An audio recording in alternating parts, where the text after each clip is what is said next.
بسم اللہ الرحمن الرحیم۔ رسول اللہ صلی اللہ علیہ وآلہ وسلم نے ارشاد فرمایا، بہت سے روزہ دار ایسے ہوتے ہیں جنہیں ان کے روزہ سے سوائے پیاسا رہنے کے اور کچھ حاصل نہیں ہوتا، اور رات میں عبادت میں مشغول رہنے والے بہت سے ایسے ہیں جنہیں ان کی عبادت سے سوائے بے خوابی کے اور کچھ حاصل نہیں ہوتا۔ رسول اللہ صلی اللہ علیہ وآلہ وسلم نے فرمایا، روئے زمین پر جو نفس آج موجود ہے 100 سال گزرنے کے بعد وہ زندہ نہیں ہوگا۔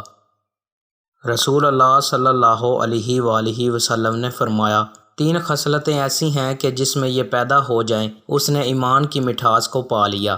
اول یہ کہ اللہ اور اس کا رسول اس کے نزدیک سب سے زیادہ محبوب بن جائیں۔ دوسرے یہ کہ وہ کسی انسان سے محض اللہ کی رضا کے لیے محبت رکھے۔ تیسرے یہ کہ وہ کفر میں واپس لوٹنے کو ایسا برا جانے جیسا کہ آگ میں ڈالے جانے کو برا جانتا ہے۔ دوستوں، مزید اچھی ویڈیوز کے لیے چینل کو سبسکرائب لازمی کریں۔ بہت شکریہ۔